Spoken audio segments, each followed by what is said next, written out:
अस्सलाम वालेकुम dear student, आज हम डिस्कस करेंगे sentence breaking techniques. Sentence breaking techniques में हमने ये चीज़ सीखनी है कि आप खुद से किस तरह किसी भी सेंटेंस को एनालाइज कर सकते हो। इसके अलावा सेंटेंस स्ट्रक्चर के हवाले से मैंने आपसे लास्ट लेक्चर में क्वेश्चन पूछा था कि क्या मज़ीद हमें इस पर वीडियोस बनाने की ज़रूरत है या आपको अच्छे से समझ आ गई है। तो काफ़ी स्टूडेंट ने कहा कि अभी आप इसी सीरीज़ को कंटिन्यू रखें और इसके बाद हम एडवांस लेवल पर जाएंगे। इसके अलावा सेंटेंस स्ट्रक्चर को लेकर मैंने ये जानना था कि आपको कितने की समझ आ रही है और आपका जो लेवल है वो कहाँ तक पहुँचा है। तो उसके लिए मैंने लास्ट पर एक सेंटेंस आप सबके लिए छोड़ दिया था कि इसकी आइडेंटिफिकेशन आपने खुद से करनी है कि ये कौन सा सेंटेंस है। तो काफ़ी स्टूडेंट का रिप्लाई आया और उनका आंसर बिल्कुल ठीक था। इसका मतलब है कि आपको समझ आ रही है, आप सिर्फ लेक्चर को सुन नहीं रहे हो, समझ भी रहे हो और आगे से रिस्पॉन्स भी दे रहे हो। लेकिन दो स्टूडेंट ऐसे थे जिन्होंने बहुत इंपॉर्टेंट क्वेश्चन पूछे। तो पहले हम प्रीवियस लेक्चर के वो दोनों क्वेश्चंस क्लियर करते हैं और उसके बाद हम आज का लेक्चर डिस्कस करेंगे। तो पहले स्टूडेंट का क्वेश्चन ये था कि the military confirmed the counter terrorism operation was over. इस सेंटेंस में अगर कंफर्म्ड वर्ब है तो वाज क्या है। तो ज़रूरी नहीं है कि एक सेंटेंस में सिर्फ एक ही सब्जेक्ट हो और एक ही वर्ब हो, एक से ज़्यादा सब्जेक्ट भी हो सकते हैं और वर्ब भी हो सकते हैं। हमारे लिए ये जानना ज़्यादा ज़रूरी है कि इसमें मेन वर्ब कौन सा है और मेन सब्जेक्ट कौन सा है। फॉर एग्जाम्पल हम इसी सेंटेंस को लेकर चलते हैं। The military confirmed the counter terrorism operation was over. इसमें दी तो हमारे पास डेफिनेट आर्टिकल है, मिलिट्री हमारे पास नाउन है, ये दोनों मिलकर नाउन फ्रेज बन जाते हैं। कन्फर्म्ड हमारे पास मेन वर्ब है। अब आपका क्वेश्चन ये होना चाहिए कि मुझे किस तरह से पता चला कि ये मेन वर्ब है, ये मैं आपको बाद में बताती हूँ। दी काउंटर टेररिज्म ऑपरेशन हमारे पास नाउन फ्रेज आ जाता है। वाज यहाँ पर लिंकिंग वर्ब है और ओवर एडवर्ब है जो कि मॉडिफाई कर रहा है मेन वर्ब को। यहाँ तक हमें पता चल गया कि इसके सारे पार्ट्स ऑफ स्पीच के कौन क्या कर रहा है। अब देखिए मेन वर्ब क्या होता है। मेन वर्ब ये होता है कि जो सब्जेक्ट है उसने मेन एक्शन कौन सा लिया है, उसका काम क्या था पूरे सेंटेंस में। तो अगर हम फॉर एग्जांपल कन्फर्म्ड को निकाल देते हैं कि सेंटेंस में कन्फर्म्ड है ही नहीं, तो आप मुझे ये बताएं कि क्या सेंटेंस अपना मीनिंग दे रहा है, पता चल रहा है कि सब्जेक्ट ने काम क्या किया है। तो बिल्कुल भी नहीं पता चल रहा है। तो जो मिलिट्री है उन्होंने कन्फर्म्ड किया, इससे हमें पता चला कि मेन वर्ब यही है इसका, और यहाँ से ही आगे हमारे पास वर्ब फ्रेज स्टार्ट होता है। ठीक हो गया। और ये जो वाज है इसको मैंने लिंकिंग वर्ब क्यों कहा है, क्योंकि ऑपरेशन ओवर हो चुका है और ओवर रिप्रेजेंट कर रहा है मेन वर्ब को, क्योंकि जो मिलिट्री उन्होंने यही कंफर्म किया कि ऑपरेशन ओवर हो चुका है। तो इस वजह से हमें पता चला कि ओवर एडवर्ब है, वर्ब को मॉडिफाई कर रहा है, और वाज लिंकिंग वर्ब है जो कि लिंक कर रहा है इस काउंटर टेररिज्म ऑपरेशन को ओवर के साथ, कि ये जो काउंटर टेररिज्म हो रहा था ना, ये जो ऑपरेशन हो रहा था ये अब ओवर हो चुका है। अब दूसरे सेंटेंस पर बात करते हैं। दी फैक्ट इज दैट। तो दी फैक्ट इज, ये हमारे पास डिपेंडेंट क्लॉज है इतना, क्योंकि देखिए हमने कल एक और सेंटेंस डिस्कस किया था, दी फैक्ट इज टेरिफाइंग। तो वहाँ पे तो हमें पता चल गया था कि दी फैक्ट इज टेरिफाइंग और डैट रिलेट कर रहा था कि कौन सा फैक्ट टेरिफाइंग है, तो आगे हमें फैक्ट बताया गया था। तो इससे हमें पता चला था कि ये रिलेटिव प्रोनाउन है, लेकिन इसका मतलब ये नहीं है कि दी फैक्ट इज डैट तो आगे डैट जो भी आएगा वो रिलेटिव प्रोनाउन होगा। यहाँ पर डैट सबऑर्डिनेटेड कंजक्शन है जो कि एक डिपेंडेंट क्लॉज को इंडिपेंडेंट क्लॉज के साथ कनेक्ट कर रहा है। दी fact is that in Balochistan, ये आगे वाला सारा सेंटेंस हमारे पास इंडिपेंडेंट क्लॉज है। लेकिन इसके साथ साथ कुछ स्टूडेंट ऐसे भी थे जिन्होंने कहा कि जो दूसरा ये कंपाउंड कम्प्लेक्स सेंटेंस है, तो वो यकीनन ऐसे स्टूडेंट होंगे जिन्होंने पहला लेक्चर वही सुना होगा। तो हमने टोटल इस पर 3 लेक्चर्स बनाए हैं, और अगर आप भी चैनल पर न्यू है तो आप ये तीनों लेक्चर सुन लें ताकि आपकी चीज़ें मज़ीद क्लियर हो जाएं। अब इसी पर बात करते हैं हाईजैक ट्रेन्स। अब ये एक उन्होंने काम किया है, ये हमारे पास वर्ब फ्रेज है, उन्होंने ट्रेन्स को हाईजैक किया है, तो ये हमारे पास वर्ब फ्रेज आ गया। एंड हमारे पास कोऑर्डिनेटेड कंजक्शन है। ब्लॉक हाईवेज, ये भी हमारे पास वर्ब फ्रेज है। तो ये यहाँ पर कोऑर्डिनेटेड कंजक्शन दो इक्वल स्टेटस के जो फ्रेजेस हों, वर्ड्स हों, क्लॉजेज हों, उनको आपस में कनेक्ट करता है। डेफिनेशन तो हमें पता है, तो यहाँ पर ये दो वर्ब फ्रेजेस को आपस में कनेक्ट कर रहा है, ये दो क्लॉजेस को नहीं कर रहा है। तो इस तरह हमें पता चला कि ये एक कम्प्लेक्स सेंटेंस है, कंपाउंड कम्प्लेक्स सेंटेंस नहीं है। दी फैक्ट इज, ये हमारे पास डिपेंडेंट क्लॉज है, और सबऑर्डिनेटेड कंजक्शन जो कि डैट है कनेक्ट कर रहा है आगे वाले इंडिपेंडेंट क्लॉज के साथ इसको। आगे हम आज का लेक्चर डिस्कस करते हैं जो कि बहुत इंपॉर्टेंट है, और आज के लेक्चर में हमने कुछ एडवांस चीज़ें भी डिस्कस करनी है। ओपिनियन को स्टार्ट करते हैं और इसकी ओपनिंग लाइन्स हैं, a book store, comma, a few streets from where को हाईलाइट कर लेते हैं, वी यूज टू को भी हाईलाइट कर लेते हैं, लिव इन मनहाटन आगे कोमा, अनाउंस डैट को भी हाईलाइट कर लेते हैं, दे वुड बी को भी हाईलाइट कर लेते हैं, closing down in a few month. अब आगे कोमा, तो इससे हमें पता चला कि यहाँ पर हमारा सेंटेंस कंप्लीट होता है। अगर हम इसकी पहले दो वर्ड्स देखें, हमारे पास आर्टिकल है और बुक स्टोर नाउन है, तो इससे हमें पता चल गया कि ये नाउन फ्रेज है। अब हमने बात करनी है कि इसका वर्ड फ्रेज कौन सा है। तो इसका वर्ड फ्रेज स्टार्ट होता है announce that they would be closing down in a few month.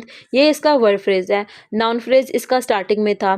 अब आपको याद होगा कि कल भी हमने एक सेंटेंस इस तरह का पढ़ा था जिसका नाउन फ्रेज स्टार्टिंग में था और वर्ड फ्रेज लास्ट पे था, जैसा कि था दी फैक्ट इज टेरिफाइंग। तो दी फैक्ट हमारे पास नाउन फ्रेज था और इज टेरिफाइंग हमारे पास वर्ड फ्रेज था।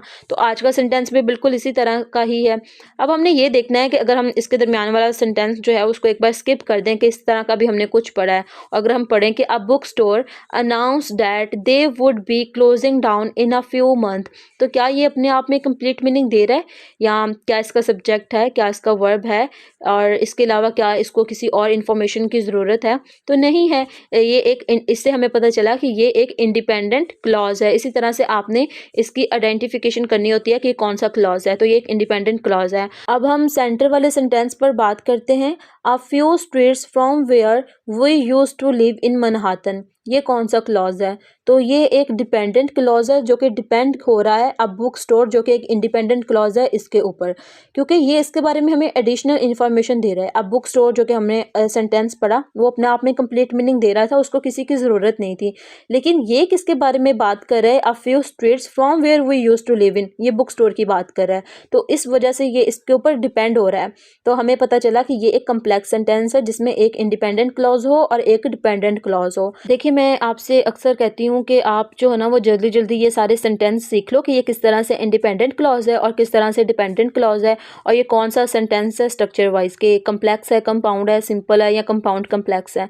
उसके बाद ना हम चीज़ें एडवांस लेवल पर डिस्कस किया करेंगे, जैसे कि इसी सेंटेंस पर ही हम बात कर लेते हैं ताकि आपको एक ओवरव्यू मिल सके कि हमने एडवांस लेवल पर क्या चीज़ें डिस्कस करनी है। कि यहाँ पर राइटर ने फ्यू का ही इस्तेमाल क्यों किया? यहाँ पर राइटर सम का भी तो इस्तेमाल कर सकता था ना, तो राइटर ने फ्यू का ही इस्तेमाल क्यों किया? तो फ्यू का इस्तेमाल किया जाता है किसी चीज़ की जो क्वांटिटी है वो कम हो, तब हम इस्तेमाल करते हैं। सम अगर हमें नहीं पता है कि उसकी एग्जैक्ट अमाउंट क्या है, तो तब हमने सम का इस्तेमाल करना है। From where we use to live, तो यहाँ पर ये जो वेयर है ये यहाँ पर क्या काम दे रहा है? क्या ये यहाँ पर सबऑर्डिनेटेड कंजक्शन है? तो नहीं, ये यहाँ पर सबऑर्डिनेटेड कंजक्शन नहीं है, ये यहाँ पर रिलेटिव एडवर्ब है। और रिलेटिव एडवर्ब बहुत इंपॉर्टेंट है, इसका इस्तेमाल आप सबको पता होना चाहिए कि इसका इस्तेमाल हमने कहाँ पर करना है। तो रिलेटिव एडवर्ब तीन तरह के होते हैं, व्हेन, वेयर एंड व्हाई। कब, कहाँ पर, क्या, किस टाइम पर, क्यों हुआ, ये हमने जानना होता है। When it happened, where it happened and why it happened. और यहाँ पर वेयर रिलेटिव एडवर्ब इसी तरह से तो काम दे रहा है ना, कि राइटर बता रहे हैं कि a few streets where we used to live. तो वेयर मीन कहाँ पर, वेयर इट हैपेंड कहाँ पर हम रह रहे थे, a few streets from where we used to live. तो यहाँ पर ये इस तरह से रिलेटिव एडवर्ब का काम दे रहा है, इन मनहाटन। और इसी तरह अगर हम इस सेंटेंस में देखें, वेयर वी यूज टू का इस्तेमाल कहाँ पर किया जाता है? तो अगर आप मूवीज़ देखते हो, इंग्लिश मूवीज़, यहाँ आपके कुछ दोस्त हैं जो कि इंग्लिश में बात करते हैं, तो आपने नोट किया होगा कि वो इस वर्ड का बहुत इस्तेमाल करते होंगे, यूज टू का। तो यूज टू का इस्तेमाल किया जाता है अपनी कोई बात बताने के लिए जो कि पास्ट में थी, लेकिन अब नहीं है ऐसा। तो आपने कोई पास्ट में बात बतानी हो जो कि अब एग्जिस्ट नहीं करती है, तो आप यूज टू का इस्तेमाल करोगे कि where we use to live in Manhattan. अब वो वहाँ पे नहीं रह रहे हैं, पहले रह रहे थे, use to live in Manhattan. Announce that, यहाँ पर डैट क्या है? तो डैट यहाँ पर रिलेटिव प्रोनाउन है जो कि हमें ये बता रहा है कि क्या अनाउंस किया गया है, रिलेट कर रहा है पहले वाले सेंटेंस को, इस वर्ब को, अनाउंस को। डैट रिलेट कर रहा है आगे वाले सेंटेंस के कि they would be closing down in a few month. तो यहाँ पर आप सबको पता होगा कि रिलेटिव प्रोनाउन का इस्तेमाल कहाँ पर किया जाता है, क्योंकि मुझे यहाँ तक अंदाज़ा है ना कि आपको रिलेटिव प्रोनाउन का तो बहुत अच्छे से पता चल गया होगा कि हमने इसको कहाँ पर इस्तेमाल करना है। वुड बी का इस्तेमाल कहाँ पर किया जाता है? वुड बी का इस्तेमाल जो है ना वो हम करते हैं कोई फ्यूचर में काम बताने के लिए जो अभी तक हुआ नहीं है, अनसर्टन है, अनरियल है, अभी तक नहीं हुआ है, हो सकता है। तो इसी तरह राइटर में बता रहे हैं कि announce that they would be closing down in a few month, कि आने वाले दिनों में, फ्यूचर में ये कर सकते हैं, अभी हुआ नहीं है लेकिन ऐसा हो सकता है, अनसर्टन है, हो भी सकता है, नहीं भी हो सकता। तो फ्यूचर का एक एक्शन जो कि हो सकता है अभी हुआ नहीं है, उसको बताने के लिए हम वुड बी का इस्तेमाल करते हैं। वैसे तो ये सारी चीज़ें हमने एडवांस लेवल पर डिस्कस करनी थी, लेकिन आज के लेक्चर में इसको डिस्कस करने का मकसद ये था कि आप सबको मोटिवेशन मिले कि हमने अब जल्दी जल्दी से सेंटेंस स्ट्रक्चर को सीखना है और उसके बाद हमने एडवांस लेवल पर आना है। जिस तरह आज हमने सीखा कि यूज़ टू का इस्तेमाल कहाँ पर किया जाता है, वुड बी का इस्तेमाल कहाँ पर किया जाता है, फ्यू और सम में क्या डिफरेंस है और हमने इसका इस्तेमाल कहाँ पर करना होता है, वेयर यहाँ पर रिलेटिव एडवर्ब है, सिर्फ रिलेटिव प्रोनाउन नहीं होता जैसे कि हमने डैट को डिस्कस किया काफ़ी लेक्चर्स में, तो यहाँ पर जो है हमारे पास रिलेटिव एडवर्ब भी होता है। तो इस तरह आपने काफ़ी चीज़ें सीखी और इसी तरह जो है ना वो जल्दी जल्दी से आप सेंटेंस स्ट्रक्चर सीखें और उसके बाद जब आपने सीख लिया तो आपने मुझे खुद ही कमेंट में बताना है कि हमने सीख लिया, अब हम एडवांस लेवल पर जाते हैं। तो अब हम आगे वाला सेंटेंस पढ़ते हैं। The reason was simple, colon का इस्तेमाल किया गया है आगे। The rent was becoming too much.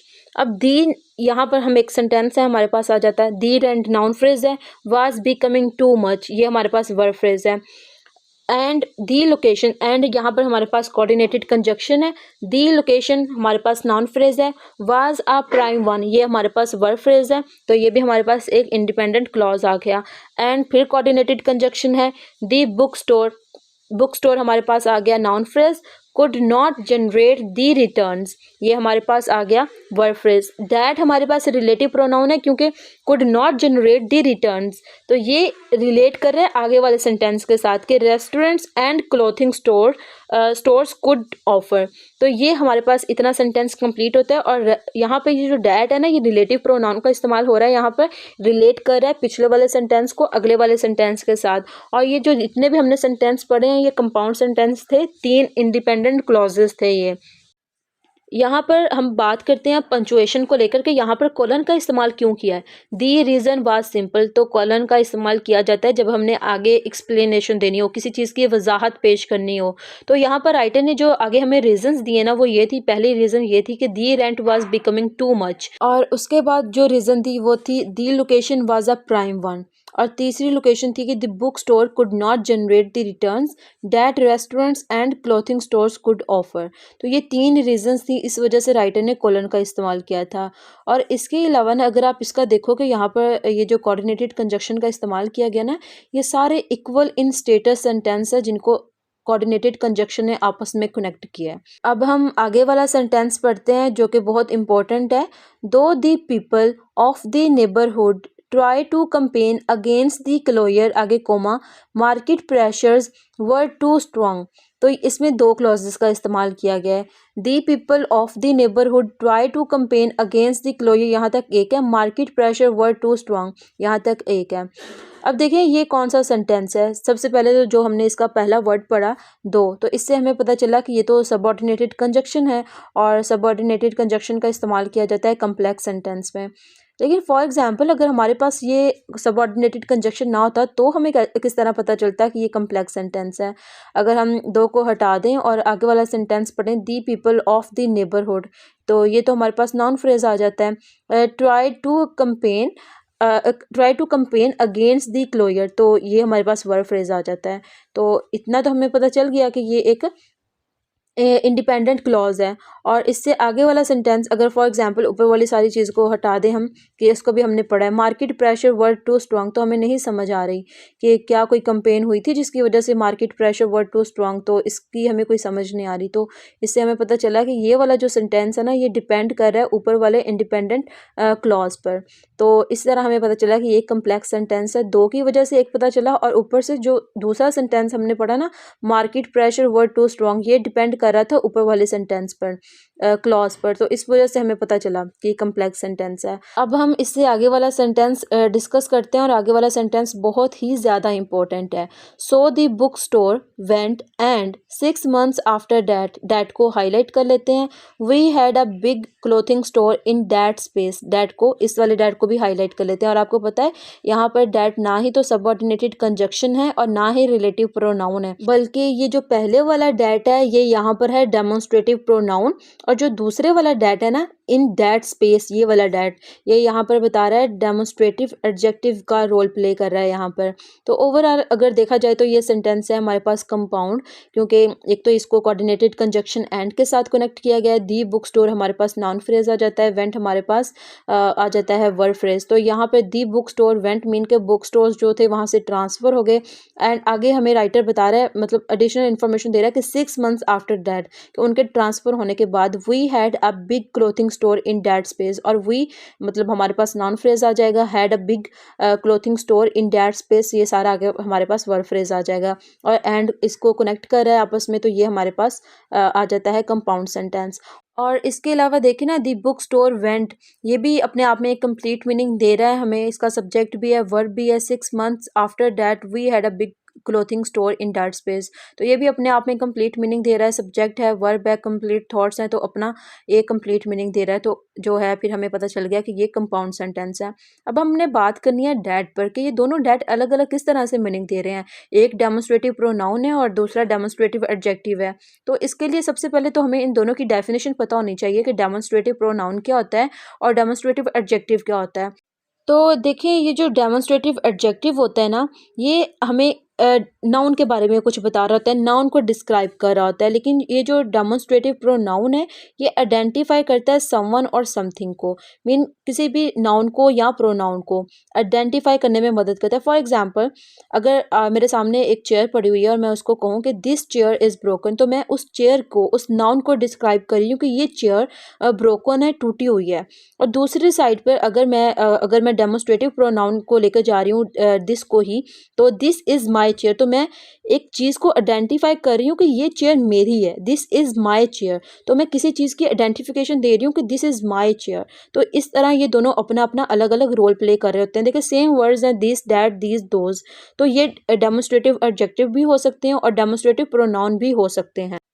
अब हम बात करते हैं डैट पर, क्योंकि हमारे सेंटेंसेस में डैट का इस्तेमाल किया गया और दोनों डैट अलग तरह से हैं। एक डैट डेमोन्स्ट्रेटिव प्रोनाउन है और दूसरा डेमोन्स्ट्रेटिव एडजेक्टिव है। तो देखें, पहले तो हम यही वाली एग्जांपल देखते हैं स्लाइड वाली, कि डैट कार इज़ एक्सपेंसिव। यहाँ पर डैट डेमोन्स्ट्रेटिव एडजेक्टिव है, क्योंकि मैं नाउन को डिस्क्राइब कर रही हूँ यहाँ पर। फॉर एग्जाम्पल, मैं खड़ी हुई हूँ और मेरे सामने से एक कार गुजरती है, तो मैं अपने दोस्त को कहती हूँ कि डैट कार इज़ एक्सपेंसिव, तो मैं उस नाउन को डिस्क्राइब कर रही हूँ कि ये कार बहुत महंगी है।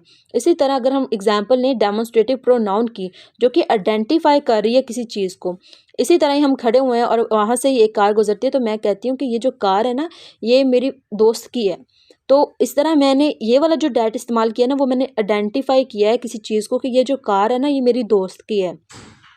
लेकिन इसी तरह फॉर एग्जांपल यही वाली एग्जांपल देख लेते हैं स्लाइड वाली, कि डैट इज़ पीटर्स हाउस।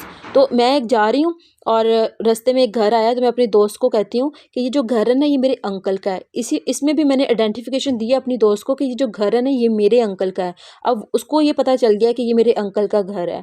तो इस तरह हमने जो है ना, वो डेमोन्स्ट्रेटिव प्रोनाउन और एडजेक्टिव का इस्तेमाल करना है। अब देखें, हम न्यूज़पेपर से देखते हैं कि पहले वाला ये जो डैट है ना, 6 मंथ्स आफ्टर डैट, ये वाला डैट डेमोन्स्ट्रेटिव प्रोनाउन है। और डेमोन्स्ट्रेटिव प्रोनाउन की डेफिनेशन हमने क्या पढ़ी, कि वो डिस्क्राइब करता है किसी चीज़ को, समवन और समथिंग को। तो यहाँ पर 6 मंथ को ये डिस्क्राइब कर रहा है कि we had a big house, a big clothing store, कि ये जो हमने बिग क्लोथिंग स्टोर इस्टेब्लिश किया है ना, वो 6 महीनों के बाद किया है, जब ये बुक स्टोर ट्रांसफ़र हो गया था यहाँ से। तो ठीक है, तो ये इस तरह इसको डिस्क्राइब कर रहा है इस इवेंट को, ठीक है, इस टाइम पीरियड को, कि 6 months after that we had a big clothing store. और इससे आगे वाला ये जो डैट है ना, इन डैट स्पेस, ये वाला डैट डेमोन्स्ट्रेटिव एडजेक्टिव है। और डेमोन्स्ट्रेटिव एडजेक्टिव की डेफिनेशन हमने कुछ इस तरह से पढ़ी कि जो डिस्क्राइब करे नाउन को। तो यहाँ पर ये नाउन को डिस्क्राइब करा है कि a book store a few streets, जो हमने स्टार्टिंग में पढ़ा था, from where we use to live in Manhattan. तो इसको डिस्क्राइब करा कि in that space we had a big clothing store. तो इस तरह ये एक नाउन को डिस्क्राइब करा है, और अ बुक स्टोर एक नाउन फ्रेज था हमारे पास। ठीक है, अब आपको अच्छे से समझ आ गई कि हमने डेमोन्स्ट्रेटिव प्रोनाउन का किस तरह से इस्तेमाल करना है और डेमोन्स्ट्रेटिव एडजेक्टिव का कैसे इस्तेमाल करना है। इसके अलावा वैसे ये दोनों चीज़ें हमारे लिए न्यू थी, कि डेमोन्स्ट्रेटिव प्रोनाउन, डेमोन्स्ट्रेटिव एडजेक्टिव और रिलेटिव एडवर्ब, ये 3 चीज़ें हमारे लिए जो थी ना, वो आज के लेक्चर में ज़्यादा न्यू थी। बाकी रिलेटिव प्रोनाउन का, सबऑर्डिनेटेड कंजक्शन का, और इसके अलावा coordinated conjunction, dependent clause, independent clause, ये हम पढ़ते रहे हैं। अगर हम वर्ड्स की बात करें, तो आज हमने सीखा कि हमने यूज़ टू का इस्तेमाल कहाँ पे करना है, वुड बी का इस्तेमाल कहाँ पर करना है, और इसके अलावा हमने सीखा कि फ्यू और सम में क्या फ़र्क है। तो ये जो थे ना, ये आज के लेक्चर के सबसे ज़्यादा जो इम्पोर्टेंट पॉइंट थे, और मुझे उम्मीद है कि आप सबको अच्छे से समझ आई होगी। अब हम यहाँ पर अपने लेक्चर को एंड करते हैं और कल मिलते हैं एक नए लेक्चर के साथ। तब तक के लिए अल्लाह हाफ़िज़।